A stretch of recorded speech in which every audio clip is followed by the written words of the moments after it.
Hi friends and dear students, I am Ashok Kumar Sharma, the chairman of People Welfare Foundation and the director of AK Study Center. AK Study Center और People Welfare Foundation student के development के लिए, student को आगे बढ़ाने के लिए 24/7 काम कर रही है।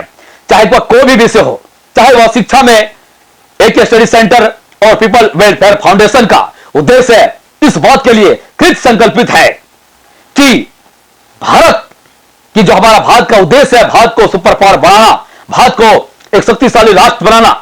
जो हमारा वर्तमान स्थिति है, भारत एक विकासशील देश है, डेवलपिंग कंट्री है, और भारत को विकासशील देश से विकसित देश बनाना है। जो हमारा भारत का जो उद्देश्य है, जो हमारे प्राइम मिनिस्टर मोदी जी भी बोलते हैं, और इस बात का जिक्र हमारा नेशनल एजुकेशन पॉलिसी, राष्ट्रीय शिक्षा नीति 2020 का भी यह उद्देश्य है। बहरहाल ये अलग वाली बात है कि हमारे भारत के बहुत सारे टीचर, या यूं कहें अधिकतर टीचर, अभी नेशनल एजुकेशन पॉलिसी को नहीं समझ पाए हैं। राष्ट्रीय शिक्षा नीति क्या है, और यह राष्ट्रीय शिक्षा नीति को टीचर को ही समझना उसके लिए अनिवार्य नहीं है, बल्कि टीचर के साथ भारत के सभी नेताओं को, आम लोगों को भी समझने का जरूरत है। जैसा हम लोग देखते हैं कि भारत सरकार का जो ऑफिशियल गवर्नमेंट वेबसाइट है, हमारा राष्ट्रीय शिक्षा नीति जो 108 पन्ना 108 पेजेस में दिया गया है, उसे पढ़ना बहुत ही जरूरी है। और उसके पढ़ने के आधार पर भी मैं ये बता रहा हूं कि राष्ट्रीय शिक्षा नीति का उद्देश्य क्या है, और भारत को विकसित राष्ट्र बनाना क्यों जरूरी है। क्योंकि भारत एक ही ऑप्शन है, भारत को विकसित राष्ट्र बनाना ही होगा। भारत को अगर विकसित राष्ट्र नहीं बनाया गया, भारत को सुपर पावर नहीं बनाया गया, तो फिर से ठोकर मिलेगा। हम ये देख चुके हैं, कोरोना के समय में भी देख चुके हैं, अभी भी हम लोगों ने इस बात को देख लिया। रसिया और यूक्रेन का मामला हम लोगों ने देख लिया है, और ये ठोकर खाने के बाद भी 1971 का जो घटना है, वो शर्मनाक घटना, वो बेइज्जती वाला घटना,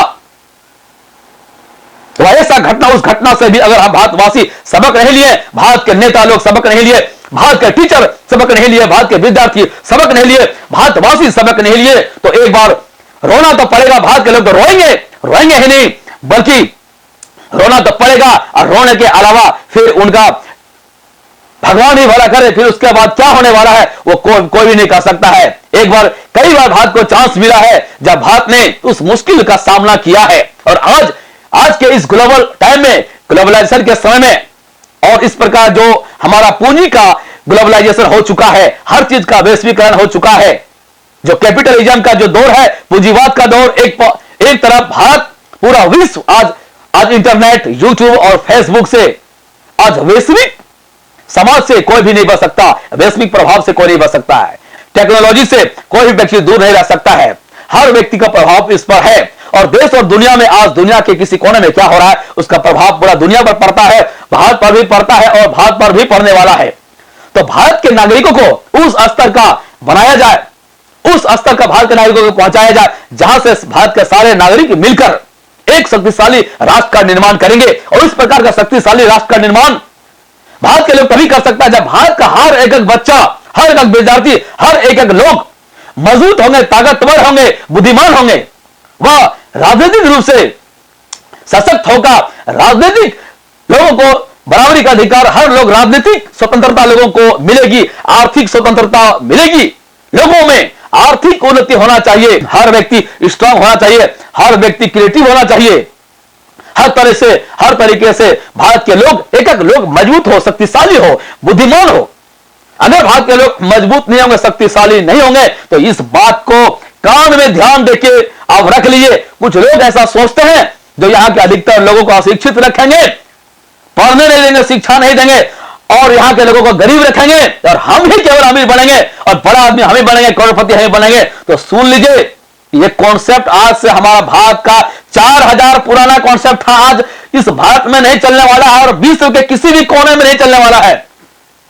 और सबसे बड़ी बात है कि इस तरह कॉन्सेप्ट अगर कोई व्यक्ति रखता है, तो दूसरे के लिए नहीं, बल्कि अपने ही पैर में कुल्हाड़ी मारने के बराबर है, अपना ही जिंदगी बर्बाद करने के बराबर है।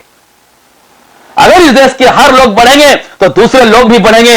अगर कोई ऐसा व्यक्ति सोचता है कि लोगों को बुर्बक रखेंगे, केवल वोट लेंगे, या हम ही धनवान बनेंगे और नीचे का लोगों को नौकर बना के उसका इस्तेमाल करेंगे, तो समझ जाइए, सुधर जाइए, और समझ जाइए वो दिन दूर नहीं है जब हमारे पड़ोसी तेज ही दौड़ा दौड़ा के मारेंगे हम लोगों को और आपको भी मारेंगे। उस समय सेनाओं की आवश्यकता होगा, सोल्जर की आवश्यकता होगा कि देश को बचाने के लिए, हमको बचाने के लिए। और तुम्हारा पैसा और बैंक में रखा हुआ पैसा और घर में धन जमा करने जो पैसा रखे हो, उसको बचाने के लिए कौन तुमसे, तुम्हारा सहायता करने के लिए, तुम्हारे पक्ष में लड़ने के लिए कौन जवान आएगा, कौन सैनिक बनेगा? यहीं से, इसी देश का, इसी माटी से, इसी धरती के बच्चे, भारत के बच्चे को ही खोजोगे कि सिपाही बनने के लिए और बॉर्डर में जाकर लड़ने के लिए, इंडियन आर्मी में लड़ने के लिए या नेवी फोर्स में लड़ने के लिए। इन्हीं भारतवासियों की शहादत की जरूरत होगी, इन्हीं के जीवन की जरूरत होगी। और सुधर जाओ। और ये व्यक्ति भी चाह के भी तुम्हें नहीं बचा पाएंगे, क्योंकि बाहरी शक्ति मसल देंगे, चींटी की तरह तुम्हें मसल के रख देंगे। आज न्यूक्लियर पावर का टाइम है। एक न्यूक्लियर पावर काफी है भारत को नेस्त नाबूद करने के लिए, तहस नहस कर देने के लिए। एक न्यूक्लियर पावर, एक मिसाइल अगर इस प्रकार का गिरा दिया जाता है तो 50%, 25% भारत एक बार में भी साफ हो सकता है। और पूरा दुनिया के अधिकतर देश न्यूक्लियर पावर से समृद्ध है। किसके पास न्यूक्लियर पावर नहीं है? अब पाकिस्तान के पास न्यूक्लियर पावर नहीं है क्या? चाइना के पास न्यूक्लियर पावर नहीं है क्या? जरा देख के देखिए कि जो इकोनॉमिक आर्थिक हैसियत चाइना का कितना है। क्या भारत उस कंडीशन में कहीं भी नहीं ठहरता है केवल झूठा अहंकार में रहने से कि हम भारत के नागरिक हैं, हम बहुत पढ़े लिखे हैं, हमारे पास बहुत पैसा है और बहुत इज्जत वाले लोग हैं। इससे कुछ नहीं होने वाला। जब तक भारत के सारे लोग शिक्षित नहीं होंगे, भारत के सारे लोग धनवान नहीं होंगे, लोग एजुकेशन नहीं मिलेगा, लोग आर्थिक रूप से मजबूत नहीं, रोजगार नहीं मिलेगा, तब तक कोई भी सुरक्षित नहीं है, लोग भी सुरक्षित नहीं, हम भी सुरक्षित नहीं है। सारा जो धन जमा किया है ना, एक बार में ही एक टैंक का गोला दागकर सब तहस नहस हमारा कर देगा और एक बार ही सारा बैंक उड़ा देगा, सारा खत्म।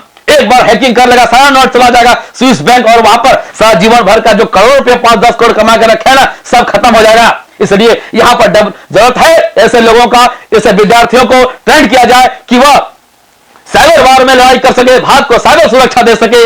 जो हैकिंग हमारे देश का बैंक सिस्टम आरबीआई को जो हैक करने का कोशिश कर रहा है, हमारे बैंकों को, हमारे अकाउंट को हैक करने की कोशिश कर रहे हैं, हमारे अकाउंट को सुरक्षित रखे। आज सर्व की बात है, आप देखिए पूरा गंदगी फैल गया है जामताड़ा का पूरा इंडिया में और इंटरनेशनल चर्चा भी आज जामताड़ा का हो रहा है। गंदा और घिनौना ये संस्कार जो बच्चों में, लोगों में फैला हुआ है, यहां का ही नहीं बल्कि विदेश के भी लोग ये चीज कर रहे हैं। आज हमारा देश के लोग वो भी सुरक्षित नहीं है। यही टेक्नोलॉजी और यही हुनर जो गलत काम में कर रहे हैं, देश को खोखला करने के लिए कर रहे हैं, यही लोग, यही चोर लोग, यही साइबर क्रिमिनल लोगों को अगर इस तरह से सिस्टम बना दिया जाए कि यही अपना हुनर का देश की रक्षा में इस्तेमाल करे और एक ऐसा सिस्टम बना दिया जाए कि ये लोग एटीएम चोरी करके जितना पैसा नहीं कमाते हैं, देश का सुरक्षा करने से उससे ज्यादा करोड़ रुपए कमा सकते हैं।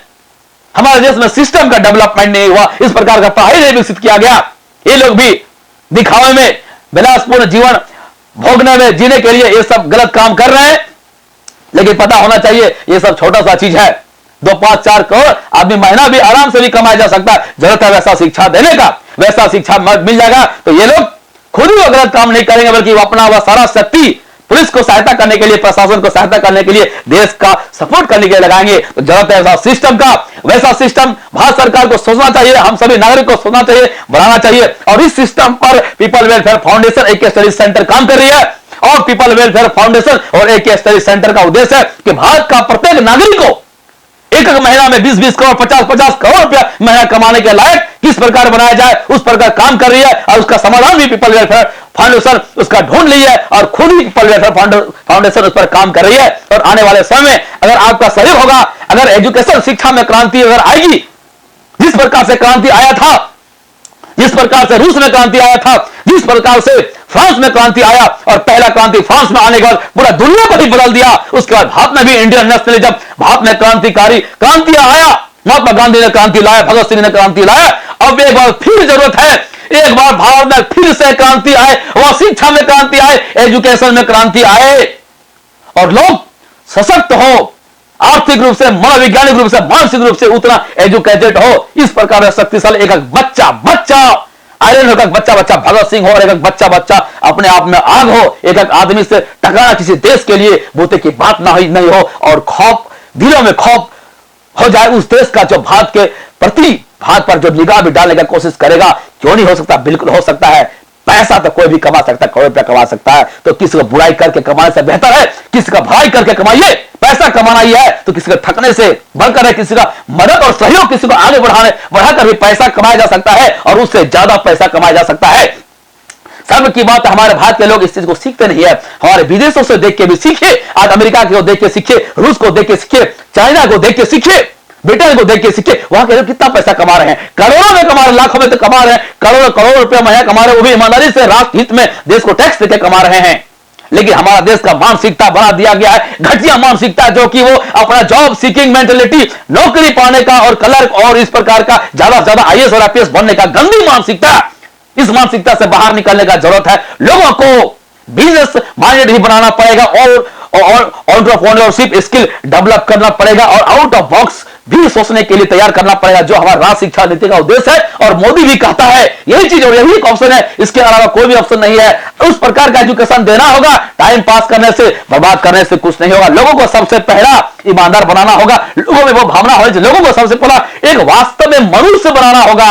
और वास्तव मनुष्य वही है जिसके अंदर मानववाद है, जिसके अंदर ह्यूमैनिटी है, जो लोगों के कल्याण के लिए सोचे, लोगों का भलाई के लिए सोचे, लोगों के भलाई में अपना हित देखे और 24 घंटा लोगों का हित कैसे हो उस पर चिंतन मनन करे, दिमाग वो चले, न कि अपना ही स्वार्थ। हम अपना बैंक में अकाउंट कैसे बढ़ाए, अपना ही स्वार्थ के बारे में सोचे। तो इस प्रकार का मेंटलिटी बनाने के लिए सोचना होगा। और जब तक ये मेंटलिटी अभी तक जिसका बदलाव नहीं हुआ, बदल लीजिए। आने वाला समय बदलाव आने वाला है। जो स्वार्थी होंगे, सेल्फिश होंगे, अपने लिए केवल सोचेंगे, बाहर में जाओगे तुम लोग, तुम्हारी नौकरी खत्म हो जाएगी, तुम्हारी नौकरी खत्म हो जाएगी और कहां रहोगे तुम्हारा कोई भी पता नहीं है। पैसा तो कमाओगे इतना सा, कितना कमाओगे, इतना सा, कितना कमाओगे, 10, 20, 50 लाख, 1 और 2 करोड़ कमा लोगे और क्या होगा? तुम सोचते समाज में पहचान बनेगी, घंटा कोई पहचान नहीं बनेगा। 1, 2, 5 लाख, 10 लाख कमाने से कुछ नहीं होगा। आने वाला समय हर व्यक्ति, अगर शिक्षा में क्रांति आ जाएगी तो हर व्यक्ति महीने में भी 50-50 करोड़ रुपया कमाया जा सकता है। तो ईमानदारी से भी, चोरी बेमानी करके, करप्शन करके नहीं, तो ईमानदारी का गुण भी सीख लीजिए सबसे पहले। और यही गुण है और यही शक्ति है जो लोगों को उस योग बनाया जा सकता है। कमाने खाने का लायक तो बना ही सकता है। 50,000, 1, 2 लाख, 5, 10 लाख, 20 लाख महीना तो कमाया ही जा सकता है, करोड़ों भी कमाया जा सकता है। यह है talent, merit, out of thinking skill बच्चे में डेवलप किया जाए और इंटीग्रेटेड एजुकेशन होना चाहिए। राष्ट्रीय शिक्षा नीति को पढ़िए, जितने टीचर लोग हैं बढ़िया से पढ़िए, उसको एक साथ पढ़ना। आपको गवर्नमेंट इसके लिए सैलरी दे रहा है, 1 लाख 50 हजार रुपया सैलरी दे रहा है, 1.5 लाख रुपया सैलरी दे रहा है, करोड़ों रुपया आपको मिलेगा रिटायरमेंट के बाद। आपका जिम्मेदारी है कि आप 5 घंटा अध्ययन कीजिए नेशनल एजुकेशन पॉलिसी, राष्ट्रीय शिक्षा नीति का, और एनजीओ नॉन गवर्नमेंट ऑर्गेनाइजेशन के बारे में भी पता कीजिए कि राष्ट्रीय शिक्षा नीति में वह क्लियर दे दिया गया है कि आपको किसी भी संस्था को एनजीओ के साथ मिलकर काम करना होगा और एनजीओ का रेस्पेक्ट करना होगा। एनजीओ एक बहुत ही पावरफुल संस्था है जिसका पहचान यूनाइटेड नेशंस में भी है और संयुक्त राष्ट्र जो यूनाइटेड नेशंस के साथ मिलकर भी एनजीओ काम कर सकता है और एनजीओ को इतना पावर दिया गया है जो यूनाइटेड नेशन से भी, हम लोग यूनाइटेड नेशन से भी बात कर सकता है और वहां से भी मिलकर काम कर सकता है। तो एनजीओ का उतना पावर है और इसको कभी भी है लाइट में आने का कोशिश नहीं कीजिएगा और मिलकर इस चीज को काम कीजिएगा। यह देश सभी का है और ये देश है लोगों का, for the people, by the people, of the people. लोग होना चाहिए पहला, ये पंचायती राज है और इसमें ये चीज ध्यान में रखना चाहिए। लोगों का सम्मान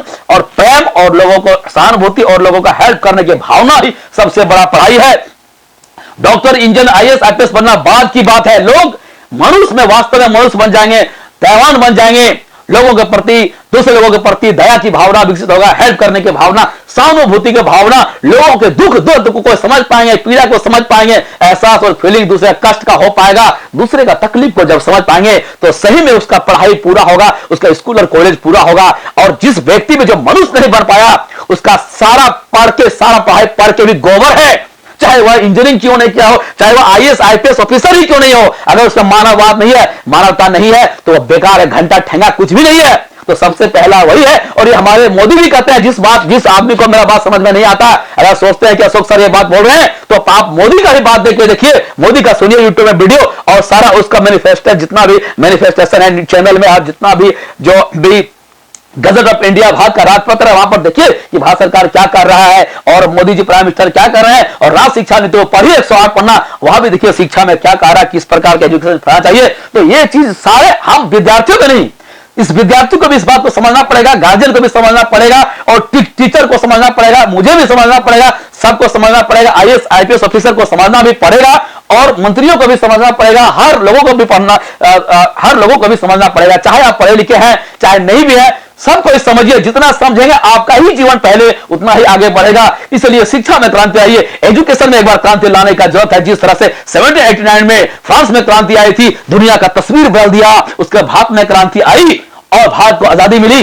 अब एक बार फिर से ग्लोबलाइजेशन का जमाना है, पूंजीवाद का प्रभाव। एक तरफ अमेरिका जो अपना वर्चस्व स्थापित करना चाह रहा है, दूसरी तरफ जब रसिया एक दूसरे खेमे में अपना वर्चस्व स्थापित करना चाह रहा है, और बीच में चाइना भी आज super power, one of the super power है और दुनिया पर वर्चस्व करना चाह रहा है। एक हाथ जो है उसका Asia, south Asia, east Asia पर अपना अधिकार वह फैलाते जा रहा है। चीन और पश्चिम में भी अफ्रीका और दूसरे देश तक भी अपना जो प्रभाव फैला चुका है, और साउथ में पाकिस्तान और इनडायरेक्टली रूप से जो भारत पर भी हावी है। जरूरत है, यह क्यों हुआ?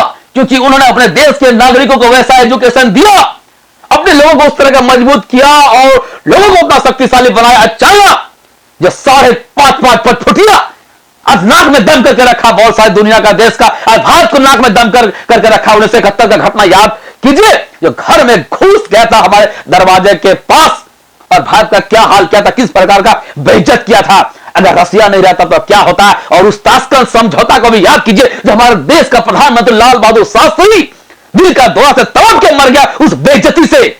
बहुत दिन के बाद भारत के पास खाना नहीं होता, लोग क्या होते यहाँ के नागरिक, उस घटना को याद कीजिए, भूलिएगा नहीं। और यह सब घटना फिर हो सकता है अगर नहीं सुधरोगे, अगर बंधुत्व का भावना नहीं करोगे, लोगों को भाई भाई नहीं मानोगे, एक दूसरे का हेल्प करने की भावना नहीं होगा, उस प्रकार से शिक्षा बच्चों में नहीं देंगे, तो ये बच्चे बाद में चलकर ये बच्चे कंगाल बनेंगे और बेरोजगार बनेंगे, और धरती का बोझ, घर का बोझ बनेगा, इस देश के लिए बोझ बनेगा, और इस देश पर घुस के मारेंगे। हमारी इंडिया को भी घुस के मारेंगे। ये चाहे पाकिस्तान हो, चाहे चाइना हो, चाहे अमेरिका हो, चाहे फ्रांस हो, ये हमारे देश, ये सब देश जो हैं, अगर देश भारत कमजोर रहेगा तो हमारे देश आज जो सपोर्ट कर रहे हैं या मिलकर काम कर रहे हैं, उसी समय एक बार उसी प्रकार से दुश्मन का काम करेंगे। और इतिहास गवाह है, ये लोग दोबारा सेकंड टेक नहीं देते, दोबारा मौका नहीं देते हैं। अमेरिका हो, चाहे ब्रिटेन हो, चाहे पाकिस्तान हो, चाहे चाइना हो, सुधर जाओ। ये युंग मिंग डायनेस्टी से भी हम लोग देख चुके हैं, और पाकिस्तान का भी रोल देख चुके हैं, ईरान और इराक में देख चुके हैं सद्दाम हुसैन,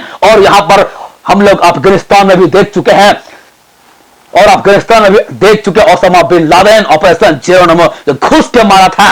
और आज वही नीति आज अमेरिका का है। पहले तो वह उसमें घुसता है अपना राजनीतिक, आर्थिक, और उसके बाद पूर्ण रूप से कैप्चर, और फिर अंत। तो सुधर जाने की जरूरत है, हमारा राष्ट्र शिक्षा नीति को अपनाने का जरूरत है। इस वीडियो में इतना ही। चैनल को जरूर सब्सक्राइब करें, और सभी विद्यार्थी को चैनल को सब्सक्राइब करने के लिए बोले, और बोले जिस चीज पर वीडियो चाहिए उस चीज पर लिखे कि सर हमें इस चीज पर वीडियो चाहिए, इस चीज पर कॉन्सेप्ट चाहिए, उस चीज पर वीडियो मिलेगा। जूनियर सीनियर कंपटीशन, बिजनेस, हर प्रकार के वीडियो यहाँ पर मिलने वाले हैं। और पीपल वेलफेयर फाउंडेशन एक स्टडी सेंटर विद्यार्थियों के लिए देश को विकसित करने के देश हित में जो भी करना पड़े वो काम करेगा 24/7। चाहे देश के सम्मान को लाने के लिए, देश को सुपर पावर बनाने के लिए पीपल वेलफेयर फाउंडेशन के एक सदस्य चाहे मुझे जान भी देना पड़े तो उसके लिए मैं तैयार हूं। जय हिंद, जय Bharat. I am Ashok Kumar Sharma, the chairman of people welfare foundation and the director of एक स्टडी सेंटर। Thank you. जय हिंद।